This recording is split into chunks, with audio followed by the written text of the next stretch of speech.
हम आपको महाकुंभ की उस महाशक्ति के बारे में बताना चाहते हैं जिसका डंका पूरी दुनिया में बज रहा है। इस समय पूरी दुनिया में लोग इंटरनेट पर जिस शब्द को सबसे ज्यादा सर्च कर रहे हैं वो है महाकुंभ।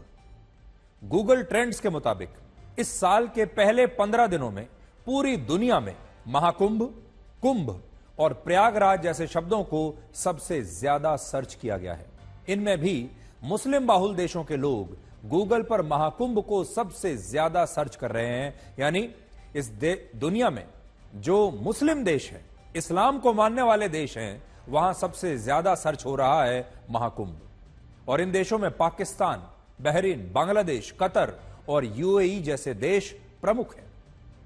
ये सारे वो देश हैं जिनकी कुल आबादी लगभग 43 करोड़ है, जबकि इस बार के महाकुंभ में 45 करोड़ से ज्यादा लोगों के आने का अनुमान है। यह आंकड़ा 24 करोड़ की आबादी वाले पाकिस्तान से लगभग दुगना है। यानी लगभग 2 पाकिस्तान इस समय या अगले कुछ दिनों में महाकुंभ में आपको दिखाई दे जाएंगे। महाकुंभ का आयोजन 13 जनवरी से शुरू हुआ, लेकिन पाकिस्तान में 9 जनवरी से ही वहां के लोगों ने गूगल पर महाकुंभ और कुंभ मेला लिखकर सर्च करना शुरू कर दिया।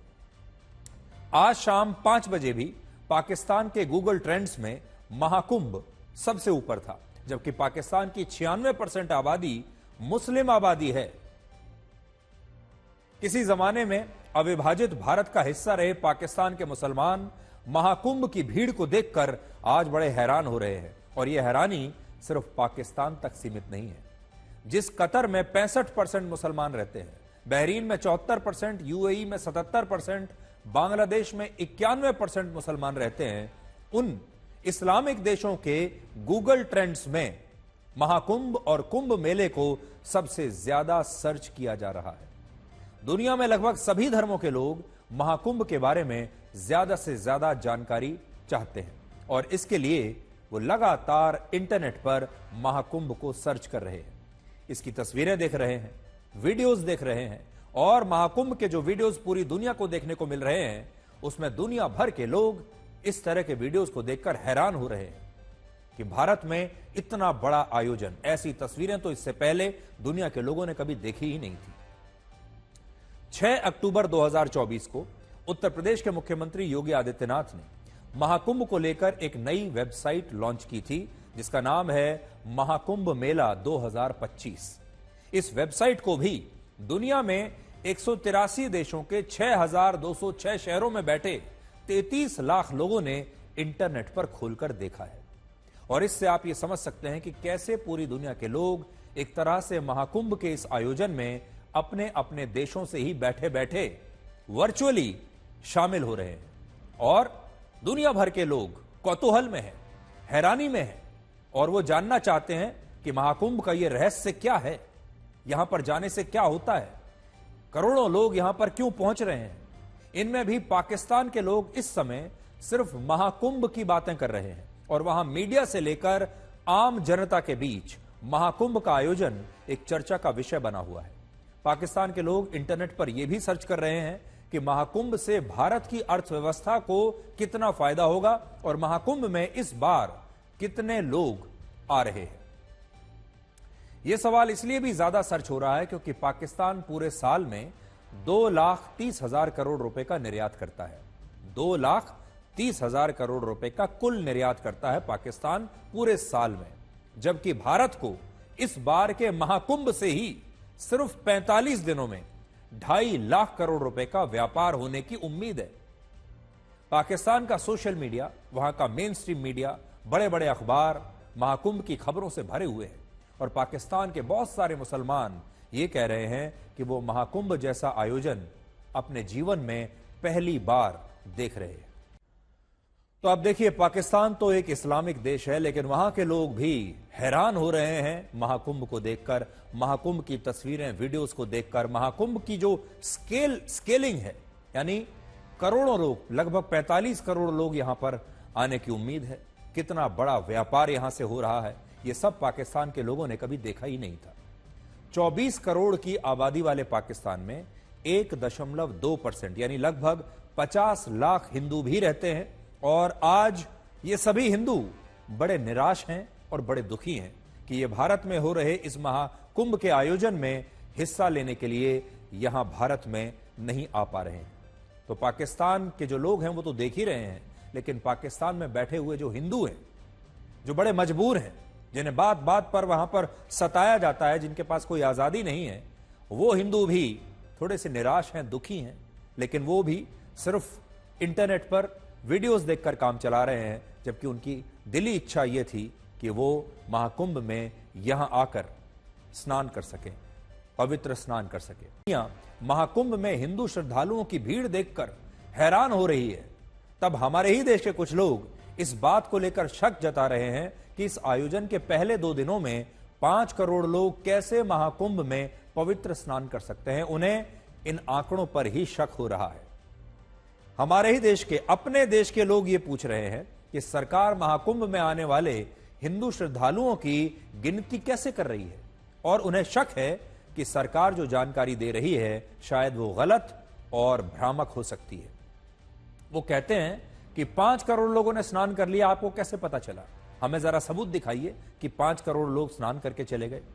यह हमारे देश का बहुत बड़ा दुर्भाग्य है कि यहां भारतीय सेना की एयर स्ट्राइक से लेकर महाकुंभ में आने वाली भीड़ तक हर बात का सबूत मांगा जाता है, और हमारे अपने लोग ये सबूत मांगते हैं क्योंकि उन्हें यकीन नहीं है।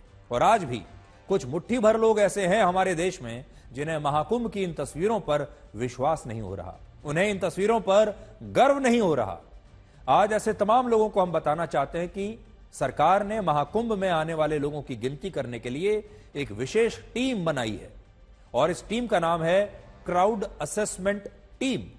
यह टीम रियल टाइम बेसिस पर महाकुंभ में आने वाले लोगों की गिनती कर रही है, और इसके लिए ऐसे खास कैमरों की मदद ली जा रही है जो आर्टिफिशियल इंटेलिजेंस की मदद से लोगों की गिनती कर रहे हैं, लोगों को स्कैन कर रहे हैं।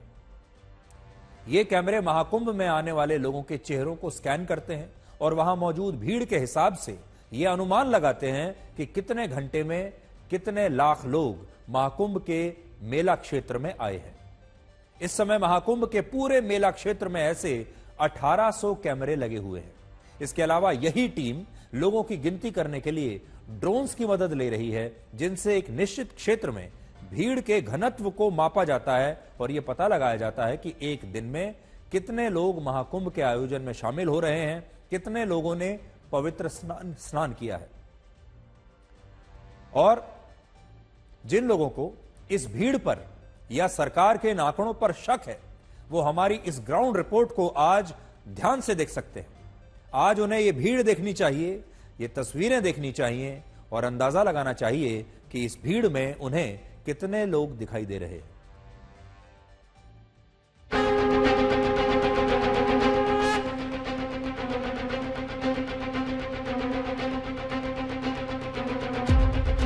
AI बेस्ड कैमरे हैं, वो 360 डिग्री कैमरे हैं जो कि बहुत हाई टेक्निक वाले कैमरे हैं। और अगर आप देखें तो इस तरह के कैमरे पूरे मेला क्षेत्र में लगे हुए हैं।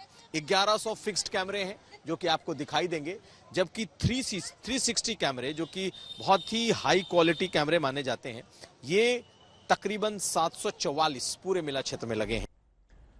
आज मैं इंटरनेट पर और सोशल मीडिया पर कुछ लोगों की बातें सुन रहा था जो चुनौती दे रहे थे इन आंकड़ों को और कह रहे थे कि कोई भी ये सवाल पूछने की कोशिश नहीं कर रहा कि महाकुंभ में आने वाले जो लोग हैं उनकी असली संख्या कितनी है, और ये जो 45 करोड़ लोगों के आने की संभावना का दावा है, ये दावा तो सच हो ही नहीं सकता। ये वही लोग हैं जो चीन के तमाम दावों पर आंख बंद करके विश्वास कर लेते हैं। उसके बारे में भी आपको आज हम आगे बताएंगे। लेकिन अब आप ये देखिए कि हमारे देश के जो लोग हमारे देश की सेना और सरकार से सबूत मांगते हैं, ये लोग चीन के आंकड़ों पर कितनी आसानी से विश्वास कर लेते हैं। जब हम कहते हैं कि 45 करोड़ लोग महाकुंभ में शामिल होने के लिए आ रहे हैं, तो कहते हैं कि ये आंकड़े गलत हैं और इन आंकड़ों की सच्चाई क्या है, जरा उसके सबूत दिखाइए। लेकिन जब चीन इसी तरह का वर्ल्ड रिकॉर्ड बनाने का दावा करता है, तो चीन की बात पर आसानी से हंसते हंसते यकीन कर लेते हैं, क्योंकि चीन की सरकार ने भी एक नया वर्ल्ड रिकॉर्ड बनाने का दावा किया है। चीन का कहना है कि वर्ष 2024 में उसे आयात और निर्यात के व्यापार में 1 ट्रिलियन US डॉलर्स यानी भारतीय रुपयों में 85 लाख करोड़ रुपए का मुनाफा हुआ है। इसे हम ट्रेड सरप्लस भी कहते हैं अंग्रेजी में। यह दुनिया के अब तक के इतिहास का सबसे ज्यादा व्यापार मुनाफा है किसी भी देश का, और चीन इसे अपनी एक ऐतिहासिक उपलब्धि मान रहा है और यह एक वर्ल्ड रिकॉर्ड है जो चीन ने बना दिया है। हैरानी की बात यह है कि इन आंकड़ों की कोई विश्वसनीयता नहीं है और ना ही चीन ने इन आंकड़ों को लेकर कोई स्पष्टता दुनिया के सामने रखी है। चीन कौन से आंकड़े कहां से पेश करता है, इसकी सत्यता जांचने का दुनिया के पास कोई तरीका है ही नहीं। लेकिन इसके बावजूद हमारे देश का जो वर्ग महाकुंभ के वर्ल्ड रिकॉर्ड पर शक जता रहा है, वही वर्ग, वही लोग चीन के इस वर्ल्ड रिकॉर्ड पर आंख मूंद कर खुशी खुशी विश्वास कर रहे हैं और कह रहे हैं कि चीन से सीखिए। आज बहस सिर्फ महाकुंभ की भीड़ को लेकर नहीं है, बहस इस बात पर भी हो रही है कि महाकुंभ के संगम में स्नान करने से किसी भी इंसान के पाप कैसे धुल सकते हैं। दूसरा, जिस संगम में 45 करोड़ लोग स्नान करेंगे, क्या इससे उस संगम का पानी संक्रमित और गंदा नहीं होगा? यह सवाल हमारे देश का वही वर्ग पूछ रहा है, वही लोग पूछ रहे हैं जिन्हें सनातन धर्म की किसी संस्कृति पर विश्वास ही नहीं है, जो इसे अंधविश्वास मानते हैं। लेकिन आज हम आपको यह बताएंगे कि इस आध्यात्मिक विश्वास का वैज्ञानिक आधार क्या है। आध्यात्मिक विश्वास यह है कि जब समुद्र मंथन से अमृत कलश निकला, तब देवताओं और राक्षसों का एक युद्ध हुआ दोनों के बीच, और इस युद्ध में कलश से अमृत की कुछ बूंदें 4 स्थानों पर गिरी। हरिद्वार, प्रयाग, नासिक और उज्जैन, यहां पर अमृत की बूंदें गिरी और यह स्थान उसी क्षण से पवित्र हो गए। और इसी कारण यह मान्यता है कि इन स्थानों पर मौजूद नदियों में पवित्र स्नान करने से इंसान के सारे पाप धुल जाते हैं और शुद्धि हो जाती है, और ऐसा अमृत कलश की बूंदों के कारण होता है। लेकिन इस दावे का एक वैज्ञानिक आधार भी है। 144 वर्षों में एक बार होने वाले महाकुंभ का आयोजन सिर्फ प्रयागराज में होता है, और इसका कारण यह है कि प्रयागराज को त्रिवेणी का वैभव प्राप्त है। त्रिवेणी का मतलब है गंगा, यमुना और सरस्वती नदी का एक अनोखा संगम। इनमें सरस्वती नदी को लेकर यह मान्यता है कि यह नदी विलुप्त हो चुकी है, और विलुप्त होने के बाद भी यह धरातल के नीचे बह रही है, और आज भी इसका संगम गंगा और यमुना के साथ प्रयागराज में होता है। यमुना नदी गंगा की सहायक नदी है, और गंगा नदी के जल को पूरी दुनिया के वैज्ञानिक चमत्कारिक जल पहले ही मान चुके हैं। गंगा के जल की विशेषता यह है कि यह ना तो कभी खराब होता है, ना ही इसमें कभी कीड़े मकोड़े पड़ते हैं, और ना ही इसमें कभी बदबू आती है। आप शुद्ध गंगा जल को अपने घर पर रख कर देखिए, वर्षों तक ना तो यह जल खराब होगा, ना ही इसमें से आपको कोई दुर्गंध आएगी, और ना ही इसमें कीड़े मकोड़े पैदा होंगे। इंसानों ने गंगा की धारा पर कई जुल्म किए हैं। इसमें न जाने कितने गंदे नाले बहा दिए, लाशें फेंक दी, कूड़ा करकट कचरा डाला, गंगा को दूषित कर दिया। लेकिन गंगा के जल की तासीर हमेशा से जस की तस बनी रही, और इसमें कोई बदलाव नहीं हुआ, बावजूद इसके कि हमारे ही देश के लोगों ने गंगा पर कितना अत्याचार किया है। और इसका कारण यह है कि गंगा का पानी सदैव अविरल और स्वच्छ रहता है। इस सब के बावजूद वर्ष 1890 के दशक में जब भारत में ब्रिटिश हुकूमत का शासन था और हैजा से मरने वाले लोगों की लाशें गंगा नदी में फेंकी जा रही थी, तब ब्रिटेन के एक मशहूर वैज्ञानिक अर्नेस्ट हैंकिन ने गंगा नदी के पानी पर एक रिसर्च की। इस रिसर्च में यह पता चला कि गंगा नदी में हैजा से मारे गए लोगों की लाशें फेंकने के बाद भी इसका पानी ना तो संक्रमित हुआ और ना ही गंदा हुआ, और लोग इस पानी को तब भी उतनी ही आसानी से पी सकते थे।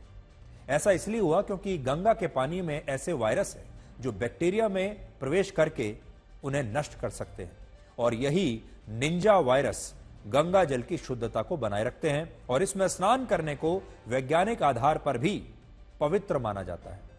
आज भी गंगा जल की शुद्धता पर शक करने वाले लोगों को यह बात पता नहीं होगी कि तीसरे मुगल बादशाह अकबर सिर्फ गंगा जल ही पिया करते थे। हो सकता है उन्हें बाकी किसी वैज्ञानिक पर विश्वास ना हो, लेकिन शायद इस बात पर विश्वास हो जाएगा क्योंकि अकबर भी गंगा जल ही पिया करते थे और इसका जिक्र आईने अकबरी नाम की पुस्तक में है। और आईने अकबरी जो पुस्तक है उसके पेज नंबर 55 पर क्या लिखा है मैं आपको वो पढ़कर सुनाता हूं। आज मैं उस पुस्तक का एक अंश अपने पास साथ लेकर आया हूं। उसमें लिखा है, महामहिम अकबर गंगा नदी के पानी को अमरता का पानी कहते थे, यानी इस पानी को जो पिएगा वो अमर हो जाएगा। वो कहीं भी रहें गंगा का पानी ही पीते थे। उन्होंने अपने कुछ भरोसेमंद लोगों को गंगा के किनारे तैनात किया हुआ है, जो गंगा के पानी को घड़े में सुरक्षित तरीके से बादशाह तक भेजते हैं। जब महामहिम अकबर की अदालत राजधानी आगरा और फतेहपुर सीकरी में लगी थी, तब पानी सोरों नाम की जगह से आया था, लेकिन अब जब महामहिम पंजाब में है, तब यह पानी हरिद्वार से लाया जाता है। खाना बनाने के लिए बारिश के पानी के साथ यमुना और चिनाब नदी के पानी का उपयोग किया जाता है और इस पानी में भी थोड़ा सा गंगा जल मिलाया जाता है और अकबर गंगा नदी का पानी ही पीना पसंद करते हैं। ये आईने अकबरी में बादशाह अकबर के बारे में लिखा है। अब सोचिए, जो लोग बादशाह अकबर को ही अपना नायक मानते हैं और गंगा जल की शुद्धता पर हमेशा शक करते हैं, क्या वो इस सच को अब स्वीकार कर पाएंगे कि बादशाह अकबर भी सिर्फ गंगा जल ही पिया करते थे? बड़ी बात यह है कि इस तरह की मान्यताएं दूसरे धर्मों में भी हैं। ईसाई धर्म में मान्यता है कि जॉर्डन की पवित्र नदी में ही ईसा मसीह ने स्नान करके ईसाई धर्म के संस्कार को निभाया था। और आज भी जो लोग ईसाई धर्म में परिवर्तित होते हैं, वो जॉर्डन की इसी नदी में डुबकी लगाने के लिए जरूर आते हैं और यह स्नान चमत्कारिक और पवित्र माना जाता है। इसी तरह की मान्यताएं इस्लाम धर्म में भी हैं।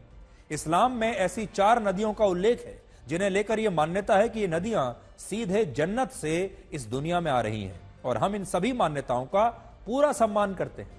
हम सिर्फ आपको यह बता रहे हैं कि ईसाई धर्म में जो मान्यता है, वहां ईसाई धर्म को मानने वाले लोग इस पर पूरा विश्वास करते हैं। इस्लाम धर्म में जो मान्यताएं हैं उन पर वो पूरा विश्वास करते हैं। यहां तक कि जो हिंदू धर्म के जो लोग हैं, बाकी धर्मों के भी जो लोग हैं, वो इन मान्यताओं को कभी चुनौती नहीं देते। लेकिन हमें दुख है इस बात का कि यह सम्मान सनातन धर्म की मान्यताओं का नहीं हो रहा। यह सम्मान सनातन धर्म की मान्यताओं को नहीं मिल रहा और सनातन धर्म की मान्यताओं को वैज्ञानिक आधार पर साबित होने के बावजूद भी अंधविश्वास माना जाता है और आज भी हमारे देश का एक वर्ग यही कर रहा है। हालांकि दुनिया के 60 से ज्यादा देशों के जो लोग भारत के महाकुंभ में शामिल होने के लिए यहां आए हैं, उनका कहना है कि वो सनातन धर्म को सबसे वैज्ञानिक धर्म मानते हैं। और जिस तरह से कहा जाता है कि संगम में पवित्र स्नान करने से पाप धुल नहीं सकते, ठीक उसी तरह से यह भी कहा जाता है कि मंत्रों के जाप से या गीता और रामायण के श्लोक सुनने से मानसिक स्वास्थ्य बेहतर नहीं हो सकता और यह भी एक अंधविश्वास है। लेकिन अब एक नई रिसर्च से यह बात साबित हो गई है कि संस्कृत भाषा के श्लोक मस्तिष्क के विभिन्न हिस्सों को जागृत करते हैं और इनसे मानसिक बीमारियां भी दूर हो सकती हैं। और यह study centre of biomedical research ने की है और इसमें यह बताया गया है कि जब कोई व्यक्ति गीता, रामायण या वैदिक श्लोक सुनता है तो इससे मस्तिष्क के वो हिस्से सक्रिय हो जाते हैं जो संगीत सुनते समय या किसी नए चित्र को देखते समय सक्रिय होते हैं। इस रिसर्च में एमआरआई स्कैन की मदद भी ली गई है, जिससे यह पता चला कि श्लोक सुनते समय मस्तिष्क न सिर्फ सकारात्मक रूप से सक्रिय होता है, बल्कि यह लोगों को डिप्रेशन और एंजाइटी से भी बचा सकता है। इसका वैज्ञानिक आधार मस्तिष्क के काम करने की शैली से जुड़ा हुआ है। हमारे मस्तिष्क के 2 प्रमुख हिस्से होते हैं, एक को डिफॉल्ट मोड नेटवर्क कहते हैं और दूसरे को अटेंशन मोड नेटवर्क कहते हैं। जब कोई व्यक्ति भविष्य की चिंता में डूबा होता है, तब यह चिंता मस्तिष्क के डिफॉल्ट मोड नेटवर्क को सक्रिय कर देती है। इसके सक्रिय होने से आपके मन में बुरे और नकारात्मक विचार आते हैं, आपकी चिंता बढ़ जाती है, आपका तनाव भी बढ़ने लगता है, जिसे आप टेंशन कहते हैं। लेकिन जैसे ही आप रामायण, गीता या वैदिक श्लोक को सुनते हैं तो आपके मस्तिष्क में डिफॉल्ट मोड नेटवर्क की गतिविधियां कम होने लगती हैं और इसके स्थान पर अटेंशन मोड नेटवर्क ज्यादा मजबूत हो जाता है। ऐसी स्थिति में आपके जो विचार हैं वो एक शाखा से दूसरी शाखा पर कूदना बंद कर देते हैं और श्लोक सुनते समय मस्तिष्क चिंता और तनाव से मुक्त होने लगता है। लेकिन दुख की बात यह है कि जिन श्लोक और मंत्रों का अध्यात्म के साथ वैज्ञानिक आधार भी है, उन मंत्रों को हमारे ही देश के कुछ लोग मजाक समझते हैं और वो इसे अंधविश्वास मानते हैं कि श्लोक या मंत्रों का जाप करने से मानसिक बीमारियां भी दूर हो सकती हैं, मानसिक शांति भी आपको प्राप्त हो सकती है। विडंबना यह है कि जिस भारत के पास मानसिक रोगों को हराने वाले हजारों लाखों श्लोक हैं, उस भारत में आज 20 करोड़ लोग कम से कम मानसिक रूप से अस्वस्थ हैं और यह पूरी दुनिया में मानसिक रूप से बीमार लोगों का 20% हिस्सा है। वर्ष 2022 में अमेरिका के नेशनल इंस्टीट्यूट ऑफ हेल्थ ने भी इस बात को स्वीकार किया कि ओम या दूसरे मंत्रों का जाप करने से मानसिक स्वास्थ्य में सुधार लाया जा सकता है और यही बात वर्ष 2016 में हार्वर्ड यूनिवर्सिटी की एक रिसर्च में भी साबित हो चुकी है। लेकिन दुख इस बात का है कि जब ये सारी बातें सनातन धर्म के हवाले से कही जाती हैं तो इन्हें मनगढ़ंत माना जाता है और बहुत सारे लोग इन्हें अंधविश्वास मान लेते हैं और जो लोग इन पर विश्वास करते हैं उन्हें लोग कहते हैं कि ये पढ़े लिखे लोग नहीं हैं। सनातन धर्म दुनिया का इकलौता ऐसा धर्म है जो मनुष्य को उसके मन से परिभाषित करता है। आंखें, कान, नाक, जीभ और त्वचा के बाद मन को हमारी छठी इंद्री माना गया है जो सभी इंद्रियों से प्रबल होती है और यह मन ही है जिसे नियंत्रित करना सबसे मुश्किल काम है। यह मन ही तो आपके कंट्रोल में नहीं रहता, बाकी सब चीजों को तो आप कंट्रोल कर लेते हैं। लेकिन अलग अलग शोध यह बताते हैं कि रामायण, गीता और वैदिक श्लोक और मंत्र मन को मस्तिष्क के साथ सकारात्मक और शांत रखने में बहुत उपयोगी है और इसीलिए आज हम आपसे एक बार फिर यह कहेंगे कि सनातन धर्म को अंधविश्वास से जोड़ना अज्ञानता है और इस अज्ञानता को फैलाने वाले लोगों से आपको बचकर रहना चाहिए और सावधान रहना चाहिए।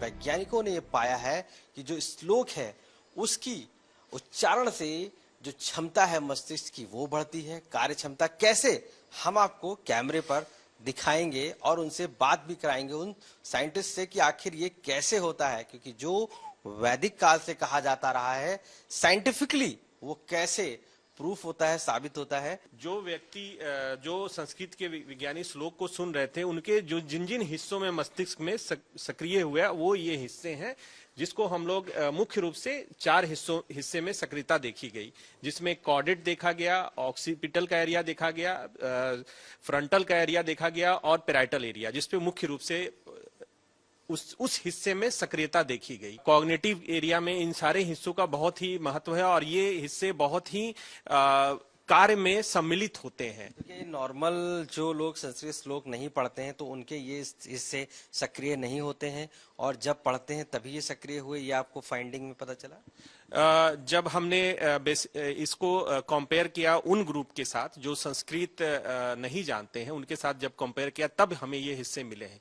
इसका मतलब कि जो व्यक्ति संस्कृत श्लोक सुन सकता है और उसके गहनता को समझ सकता है, उनमें ये हिस्से सक्रिय होते हैं।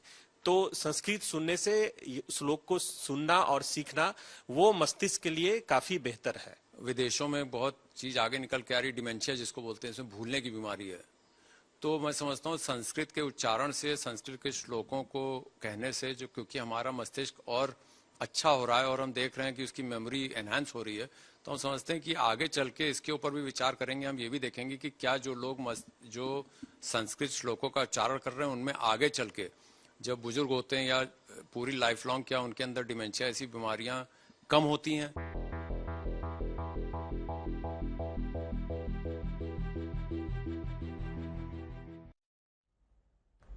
तो जिस दिन से महाकुंभ शुरू हुआ है, हमारी कोशिश रहती है कि महाकुंभ के बारे में आपको ज्यादा से ज्यादा हम जानकारी दें।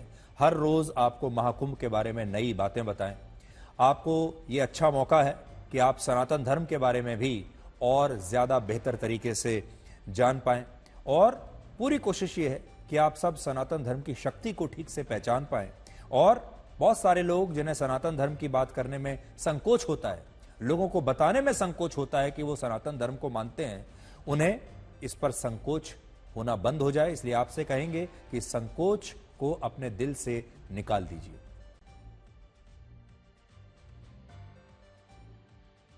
अब आपको कुंभ से राजनीति की दुनिया में लाते हैं। कुछ दिन पहले भारत में बड़ी चर्चा चल रही थी कि अमेरिका का डीप स्टेट भारत को अस्थिर करना चाहता है, कमजोर करना चाहता है, और ये आरोप लग रहे थे कि राहुल गांधी जैसे विपक्ष के कुछ नेता अमेरिका के मशहूर उद्योगपति जॉर्ज सोरोस के साथ मिल गए हैं और उसके कई संस्थानों और उनमें काम करने वाले लोगों के साथ गांधी परिवार के भी घनिष्ठ संबंध हैं, ऐसे आरोप लग रहे थे। बीजेपी ने ऐसे आरोप लगाए थे। लेकिन आज दिल्ली में जब कांग्रेस के नए राष्ट्रीय मुख्यालय का उद्घाटन हुआ तो इसमें राहुल गांधी ने खुद ये कहा कि बीजेपी और आरएसएस ने देश के हर संस्थान पर कब्जा कर लिया है और उनकी लड़ाई अब बीजेपी और संघ के साथ साथ इंडियन स्टेट से भी है। और जब से उन्होंने ये इंडियन स्टेट शब्द का इस्तेमाल किया है तब से इस शब्द पर लगातार विवाद हो रहा है और लोग ये कह रहे हैं कि राहुल गांधी ने आज खुलकर यह स्वीकार कर लिया है कि अब उनकी लड़ाई बीजेपी से तो है, आरएसएस से तो है, ये तो पहले से पता था, लेकिन अब उनकी लड़ाई इंडियन स्टेट से भी है, जो कि एक बहुत चिंताजनक बात है। Do not think that we are fighting a fair fight. There is no fairness in this. If you believe that we are fighting a political organization called the BJP, that we are fighting a political organization called the RSS, you have not understood what is going on. The BJP and the RSS have captured every single institution of our country. We are now fighting the BJP, the RSS and the Indian state itself. तो आपने सुना, राहुल गांधी कह रहे हैं we are fighting the BJP, the RSS and the Indian state.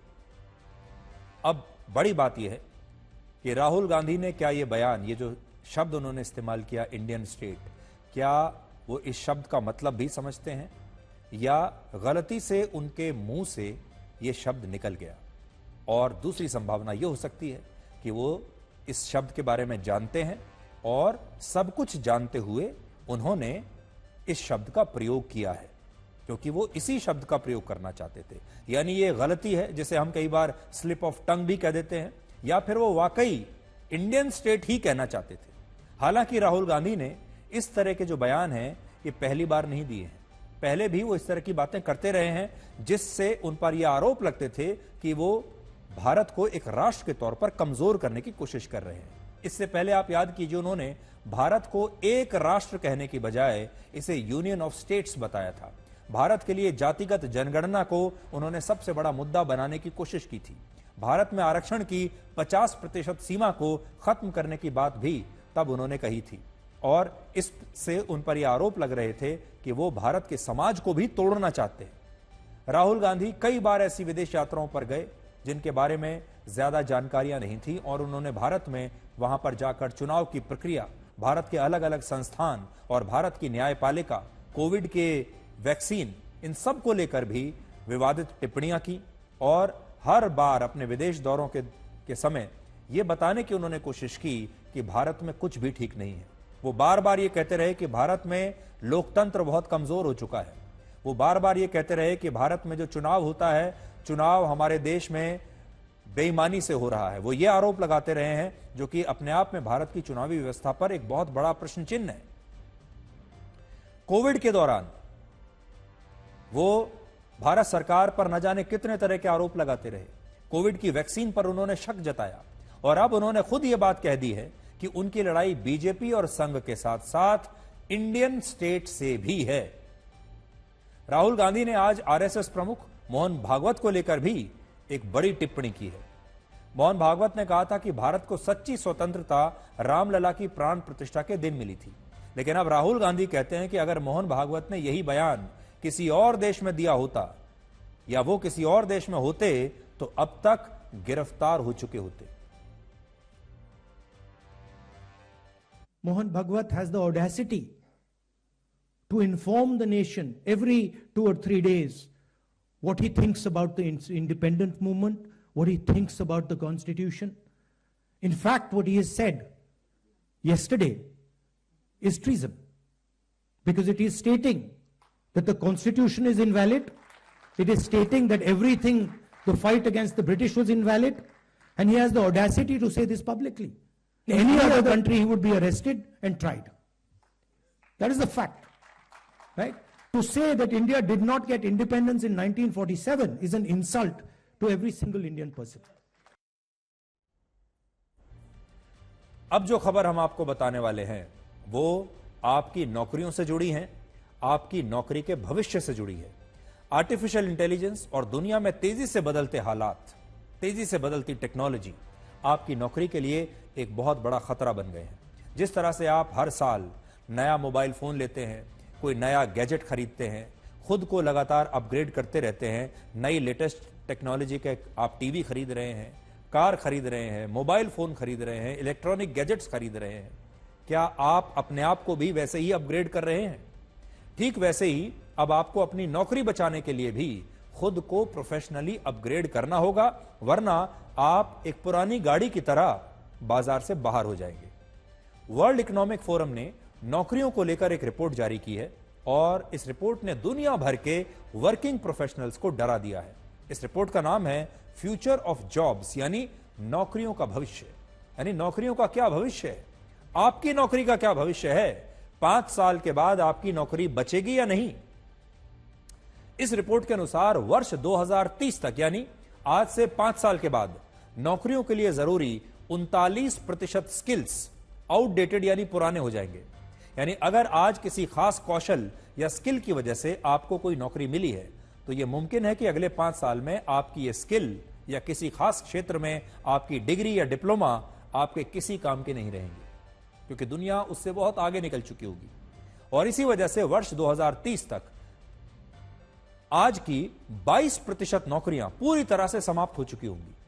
वर्ष 2030 तक 41% कंपनियां बड़े पैमाने पर छटनी कर सकती हैं, लोगों को नौकरी से निकाल सकती हैं। अगले 5 साल में दुनिया के 9 करोड़ 20 लाख लोग अपनी नौकरियों से निकाल दिए जाएंगे। आमतौर पर जब कंपनियां लोगों की छटनी करती हैं तो उनकी जगह नए लोगों को रखा जाता है, लेकिन 5 साल के बाद, वर्ष 2030 तक, छटनी के बाद जो स्थान खाली होंगे उनकी जगह इंसानों का नहीं बल्कि एआई का इस्तेमाल किया जाएगा। अगर आप कोई ऐसी नौकरी करते हैं जिसकी जगह एआई ले सकता है, जैसे टिकट क्लर्क, बैंकिंग से जुड़ी नौकरियां, एडमिनिस्ट्रेशन से जुड़े काम या फिर डेटा एंट्री जैसे काम, तो आपको आज ही बड़े फैसले लेने की आवश्यकता है। बड़ी बड़ी कंपनियों को पता है कि जो काम एआई की मदद से मामूली खर्च में किया जा सकता है उसके लिए अलग से कर्मचारी रखना बहुत खर्चीला काम है। आने वाले समय में आर्टिफिशियल इंटेलिजेंस कई तरह की नौकरियों को जड़ से ही खत्म कर देगा। अब सवाल यह है कि आप में से किसकी नौकरी सुरक्षित है और कौन बेरोजगारी के कगार पर खड़ा है। इसे एक उदाहरण के साथ समझिए। मान लीजिए कि 100 में से 41 लोगों की नौकरियां सुरक्षित है। ये कुछ खास तरह के जॉब्स होंगे, जैसे मजदूर, स्वास्थ्य कर्मी, सामान की डिलीवरी करने वाले लोग, खेती बाड़ी करने वाले लोग, software engineers, green energy experts, data specialist, आर्थिक सलाहकार या फिर बिजली विभाग से जुड़े इंजीनियर्स। इन लोगों को ज्यादा चिंता करने की आवश्यकता नहीं, क्योंकि इनकी जरूरत 5 साल बाद भी रहेगी। बिल्डिंग्स बनाने के लिए मजदूरों की जरूरत हमेशा रहेगी। जो काम शरीर से होने वाला है, जिसमें मजदूरी की आवश्यकता है, वो रहेंगी। स्वास्थ्य सेवाओं से जुड़े एक्सपर्ट जैसे डॉक्टर्स और नर्स, इनकी जरूरत भी हमेशा रहेगी। लेकिन बाकी बचे 59 लोगों की नौकरियां बचाने के लिए अब उन्हें विशेष ट्रेनिंग लेनी पड़ेगी, अपने अंदर बदलाव लाने पड़ेंगे। और इन 59 में से भी 29 लोग अपनी मौजूदा नौकरी को बचा लेंगे। ये वो लोग होंगे जो नई स्किल सीखकर, नई तरह की ट्रेनिंग लेकर किसी तरह अपनी नौकरी बचा लेंगे। 19 लोग ऐसे होंगे जिन्हें अपना मौजूदा पद छोड़कर दूसरी नौकरियां करनी होंगी। और 11 लोग पूरी तरह से बेरोजगार हो जाएंगे, जो अपने आप को बदल नहीं पाएंगे। अगर आप कोई ऐसी नौकरी करते हैं जिसे आर्टिफिशियल इंटेलिजेंस से रिप्लेस किया जा सकता है, तो वक्त आ गया है कि आप अपने जॉब प्रोफाइल से जुड़े नए स्किल्स सीखिए, नई ट्रेनिंग लीजिए। टेक्नोलॉजी बहुत तेजी से बदल रही है, इसलिए इससे दूर भागने की बजाय इसके साथ तालमेल बनाने में ही बुद्धिमानी है। नई स्किल सीखने से आप खुद को बाकियों से ज्यादा योग्य साबित कर पाएंगे बाजारों, नौकरी के इस बाजार में। अगर आप ऑटो इंडस्ट्री में काम करते हैं और अभी तक आप सिर्फ पेट्रोल और डीजल से चलने वाले वाहन बनाते हैं या उन्हें ठीक करना जानते हैं, तो अब आप इलेक्ट्रिक व्हीकल से जुड़ा कोई नया काम सीखिए। इसी तरह से अगर आप ऑयल एंड गैस इंडस्ट्री से जुड़े हैं तो समय आ गया है कि आप ग्रीन एनर्जी से जुड़ी कोई नई ट्रेनिंग लीजिए, कोई नए काम सीखिए। अगर आप पीआर या मार्केटिंग से जुड़े हैं तो आप नई मार्केटिंग स्किल्स सीखिए। सोशल मीडिया मार्केटिंग अब आप सीख सकते हैं क्योंकि पुराने जमाने की मार्केटिंग नहीं चलेगी। अगर आप ह्यूमन रिसोर्स डिपार्टमेंट यानी एचआर में काम करते हैं तो आप नए एआई टूल्स के बारे में सीख सकते हैं। इससे आपका काम आसान हो जाएगा, सस्ता भी हो जाएगा, आप दूसरों से बेहतर काम कर पाएंगे। चाहे आप किसी भी उद्योग से जुड़े हैं, कोई भी काम करते हैं, आपको यह देखना होगा कि उस इंडस्ट्री में नई टेक्नोलॉजी से क्या बदलाव आ रहे हैं और उसके अनुसार आप नया कौशल कौन सा सीख सकते हैं। नए वर्किंग कल्चर के साथ खुद को अपग्रेड करना ही भविष्य की आवश्यकता है और इसकी एक वजह यह भी है कि अगले 5 वर्षों में नई स्किल वाली नौकरियों के अवसर भी पैदा होंगे। वर्ल्ड इकोनॉमिक फोरम की इसी रिपोर्ट के अनुसार अगले 5 वर्षों में 7 करोड़ 80 लाख नई नौकरियां भी आएंगी बाजार में। तो अगर आप नई नौकरियों की तलाश में हैं या फिर अपनी जॉब्स को बदलना चाहते हैं तो अपनी जॉब प्रोफाइल से जुड़ी नई स्किल्स के बारे में पता कीजिए और खुद को अपग्रेड कीजिए।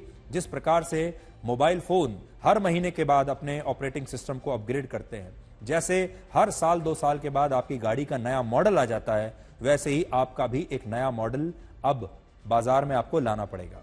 हमारी ये रिपोर्ट देखकर आपको घबराना नहीं है, आपको नई स्किल सीखनी है। आपने शायद नोटिस ना किया हो, लेकिन पिछले कुछ वर्षों में टेक्नोलॉजी के बदलने की वजह से आम जीवन में इस्तेमाल होने वाली बहुत सारी चीजें बदल चुकी हैं, गायब हो चुकी हैं। ऐसा नहीं है कि ये पहली बार हो रहा है। याद कीजिए, टेलीफोन वाले बूथ, पीसीओ बूथ अब हमेशा के लिए समाप्त हो चुके हैं। फैक्स मशीनें अब कहीं नहीं दिखती। टेलीफोन की लैंडलाइन सेवाओं का इस्तेमाल लगभग समाप्त हो चुका है। सीडी और पेन ड्राइव का इस्तेमाल खत्म हो चुका है। सुबह जल्दी उठने के लिए अब अलार्म क्लॉक का इस्तेमाल आप नहीं करते, आपके फोन में ही अलार्म क्लॉक है। अंतर्देशीय पत्र, पोस्ट कार्ड जैसी चीजें अब प्रासंगिक नहीं रही और इसकी वजह से डाकिये का काम भी बहुत ही मामूली और बहुत कम हो गया है। अब आप भी एसएमएस की जगह व्हाट्सएप जैसे मोबाइल एप्लीकेशंस का इस्तेमाल कर रहे हैं। आज पूरा बैंकिंग सिस्टम ऑनलाइन है। पैसा जमा करना हो या कहीं निकालना हो, इसके लिए अब आपको बैंक नहीं जाना पड़ता, सब ऑनलाइन हो जाता है। सिनेमा टिकट के लिए अब आपको लाइन में नहीं खड़ा होना पड़ता, ऑनलाइन आप सिनेमा का टिकट बुक कर लेते हैं। होटल, ट्रेन या हवाई जहाज की बुकिंग अब ट्रेवल एजेंट के पास से नहीं करवाते आप सब कुछ अपने आप अपने मोबाइल फोन से ऑनलाइन कर लेते हैं। ये सारी चीजों में कितने बदलाव हुए। टेक्नोलॉजी बदलने की वजह से ये तमाम चीजें या तो खत्म हो गई हैं, विलुप्त हो गई हैं या होने वाली हैं। इसीलिए अगर आपको फ्यूचर रेडी रहना है तो नई स्किल सीखने पर आपको ध्यान लगाना पड़ेगा। नई चीजें सीखिए जो आपको प्रासंगिक बनाए रखेंगी। जल्दी से आपको यह बताते हैं कि खुद को आम आदमी कहने वाले अरविंद केजरीवाल कितनी संपत्ति के मालिक हैं और वो हमें कैसे पता चला। अरविंद केजरीवाल ने आज नई दिल्ली विधानसभा क्षेत्र से अपना नामांकन पत्र दाखिल किया है और उस नामांकन पत्र के साथ जो उन्होंने अपना एफिडेविट लगाया है, हलफनामा, उसके अनुसार उनके पास 1 करोड़ 73 लाख रुपए की संपत्ति है। उनके पास खुद का कोई निजी वाहन नहीं है। उनके खिलाफ 14 आपराधिक मामले अदालतों में लंबित हैं। उनकी पत्नी सुनीता केजरीवाल के पास लगभग 2.5 करोड़ रुपए की संपत्ति है और उनके पास भी अपनी कोई गाड़ी नहीं है।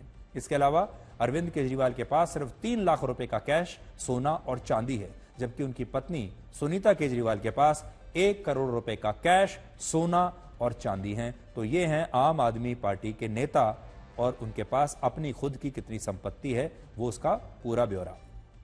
अरविंद केजरीवाल ने वर्ष 2013 में जब पहला चुनाव लड़ा था तब उनके पास 94 लाख रुपए की संपत्ति थी। उनकी पत्नी के पास 1 करोड़ 17 लाख रुपए की संपत्ति थी। लेकिन आज 12 वर्षों के बाद सुनीता केजरीवाल के पास 2.5 करोड़ रुपए की संपत्ति है और केजरीवाल की संपत्ति भी 94 लाख से 1 करोड़ 73 लाख तक पहुंच गई है।